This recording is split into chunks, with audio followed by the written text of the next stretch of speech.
السلام علیکم شیخ، آپ تھوڑا اس پہ بتائیں کہ آپ کے حساب سے آج کے دور میں ہماری ایج گروپ کے فار ایگزامپل بہترین مسلمان بننے کے لیے اس کو کیا پاتھ وے لینا چاہیے؟ بہترین مسلمان بننے کے لیے کیا راستہ اختیار کرنا چاہیے؟ دیکھیں، یہ ڈپینڈ کرتا ہے کہ ہر بندے پر، جو بندہ ہے اس کی کیا انٹرسٹ ہے اور اس کی کیا سرکمسٹانسز ہیں۔ البتہ دو چیزیں ہیں، ابھی جو مسلمانوں کی حالات ہیں اس میں ہمیں بیر منم پر رہنا نہیں چاہیے۔ کم از کم جو دین کو سمجھتے ہیں اور جو دین کی غیرت رکھتے ہیں ان کو چاہیے کہ وہ تھوڑا سا اوپر آئیں، ٹھیک ہے؟ کیونکہ دین کو بھی ضرورت ہے۔ یہ بھی اچھا مسلمان ہے کہ حلال کماتا ہے، 5 نمازیں فرض پڑھتا ہے، روزے رکھتا ہے اور علماء کے ساتھ ہفتے میں 1 آدھ دن تعلق رکھتا ہے، بس گناہ نہیں کرتا، جو پابندیاں ہیں، جو اللہ تعالیٰ کے احکامات اس کو بجا لاتا ہے، یہ اچھا مسلمان ہے، چلا آخرت میں کامیاب ہے۔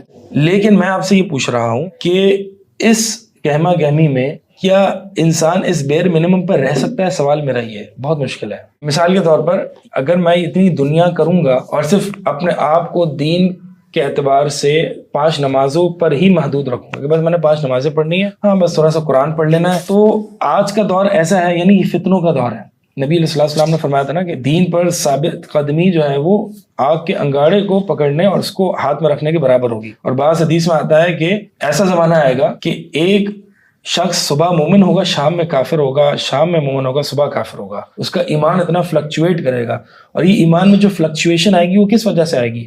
نماز بھی پڑھ رہا ہوگا لیکن سودی معاملات بھی کر رہا ہوگا، ایمانیات کمزور ہوں گے، عقائد میں بگاڑ ہوگا۔ ایک مسئلے پر بات چل رہی تھی، جو ٹاپک تھا وہ تھا میرا ورلڈ ویو کرش، یعنی مکسڈ ورلڈ ویوز۔ اب اس میں ورلڈ ویو پتہ کیا ہوتا ہے؟ ورلڈ ویو ایک دنیا اور اس زندگی اور اس پورا سب کچھ دیکھنے کا ایک زاویہ، ایک اینگل ہوتا ہے، یعنی ایک چشمے کی طرح ہوتا ہے۔ اگر آپ نے کالا چشمہ پہنا تو آپ کو ہر چیز کالی نظر آئے گی، اسی طرح آپ نے اسلام کا چشمہ پہنا تو آپ کو ہر چیز اسلامی رنگ نظر آئے گا، اس سے بغض اللہ قرآن میں ذکر ہے نا۔ اور اسی طرح اگر آپ نے جدیدیت اور ماڈرنٹی کا چشمہ پہنا ہے تو آپ کو ہر چیز ماڈرن پیرائم نظر آئے گی۔ یعنی یہاں پر ایسا ہے کہ اب ایسا نہیں ہے کہ صرف اسلامک ورلڈ ویو اور ماڈرن ورلڈ ویو، اب ایسا ہے کہ 10% اسلام 90% ماڈرن، 50% اسلام 50% ماڈرن، یعنی ایک پورا ایک اسپیکٹرم بن چکا ہے۔ کیونکہ جتنے منہ ہیں تو نہیں باتیں، اور سوشل میڈیا ہر فنکار سے بھرا پڑا ہے، ہر فنکار آتا ہے وہ اپنی بات کرتا ہے، اپنا ورلڈ ویو دیتا ہے۔ ہر ایڈورٹیزمنٹ، ایک 30 سیکنڈز کی ایڈورٹیزمنٹ آپ کے ورلڈ ویو کو تبدیل کرنے کے لیے کافی ہے۔ پتہ ہے آپ کو یہ بات؟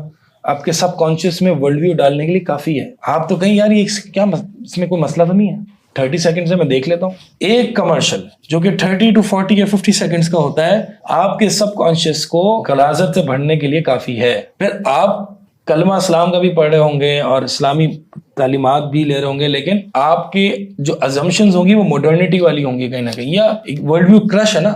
یہ ڈپریشن جو آتا ہے، یا انسان جو ہے وہ ایک موقع پر آگے رک جاتا ہے کہ میں کیا کر رہا ہوں، کہاں جا رہا ہوں، یہ ساری چیز جو ہے نا، یہ اس وجہ سے آتی ہے کہ ایک ورلڈ ویو کی ایک گہما گہمی ہوتی ہے۔ اب پہلے کے دور میں یہ اتنا نہیں ہوتا تھا، کیونکہ پہلے کے دور میں جو ہے وہ ایک سوشل میڈیا سے اتنا ایکسپوجر نہیں تھا اور لوگوں کی باتوں سے اتنا ایکسپوجر نہیں تھا۔ تو بات جو میں کر رہا ہوں وہ یہ ہے کہ یہ دور ایسا ہے کہ اگر آپ نے علماء سے تعلق نہیں بنایا اور اس کلاسیکل علوم سے کچھ نہ کچھ نہ جوڑے رہے تو یہ دنیا اچکنے والی ہے۔ ہر طرح کا فنکار آ کے اپنی بات کر رہا ہے اور ایسے لوگ ہیں جو کہ ان کی گمراہیوں میں بہہ جا رہے ہیں۔ تو لہٰذا بہت ضروری ہے، اگر ہم یہ سمجھتے ہیں کہ یہ 1-2 سالہ قرآن کی تفسیر پڑھنا یہ کوئی عالم بن رہے ہیں، ہم تو عالم نہیں بن رہے۔ یہ تو اسلاف میں یہ ہر عام بندہ یہ چیزیں جانتا تھا۔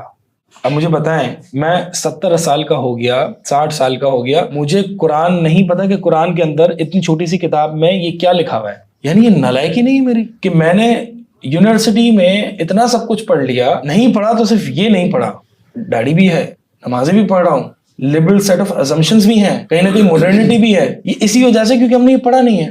تو یہ بہت بڑی نالائکی ہے کہ اس ایج میں پہنچ کے ہم نے قرآن پورا نہیں پڑھا کہ کیا ہے قرآن۔ اور ہمارے نبی علیہ الصلوۃ والسلام نے ہماری زندگی، دنیا اور آخرت کی کامیابی کے تعلق سے ہمیں کیا گائیڈ لائنز دی ہیں۔ ہم نے ایتھکس بڑی بڑھ چڑھ کے جو ہے وہ یونیورسٹیز میں پڑھی ہوئی ہیں، ہر جگہ ہم نے فلاں کی مغرب کی ایتھکس پڑھی ہوئی، پتہ نہیں کیا گند پڑھا ہوا۔ مطلب او لیولز میں ہم نے پاکستان اسٹڈیز پڑھی کی، سوچیں آپ، مطلب اس کو پڑھ کے تو اسی وقت عجیب سا ہوتا تھا، یار یہ کیا پڑھ رہے ہیں یار، کیا چیز ہے، پڑھی نا، پڑھنی تھی، کیوں؟ کیونکہ آگے مقصد تھا، اور مقصد کیا تھا؟ دنیا کمانی۔ پڑھا ہم نے تو بھائی قرآن کیوں نہیں پڑھ رہے؟ ٹائم نکالنا چاہیے نا اس کے لیے۔ یہ ساری چیزیں ایک اچھے مسلمان میں آتی ہے، اور خاص طور پر یہ کرائٹیریا تھوڑا اور بڑھ جاتا ہے جب فتنوں کا زمانہ آتا ہے۔ اللہ کے نبی علیہ الصلوۃ والسلام نے عام حالات میں یہ نہیں کہا کہ اپنے گھروں کو لازم پکڑنا، ایسے لوگ آئیں گے جو تمہیں ایسی باتیں بتائیں گے، ان سے بچ کے رہنا، ان سے دور رہنا. یہ اللہ کے نبی علیہ الصلوۃ والسلام نے یہ کرائٹیریا بلند کیا، یہ کرائٹیریا، یہ اسٹینڈرڈ بڑھایا جب فتنوں کا زمانہ آیا. فتنوں کے زمانے میں نبی علیہ الصلوۃ والسلام کی کیا گائیڈ لائنز ہم نے کچھ معلوم کرنے کی کوشش کی. یہ زمانہ فتنوں کا زمانہ ہے، ہر طرح کی فکری اور فضول کا فلسفہ اس کی یلغار ہے، اور پھر اس کو حل کرنے کے لیے بھی جہلا بیٹھے ہوئے، یعنی ایک گمراہی مغرب کی طرف سے ہمارے پاس آلریڈی موجود ہے، پھر مسلمان میں سے ایک اور گمراہی ہے کہ جہلا اس فلسفے کو رد کر رہے ہیں.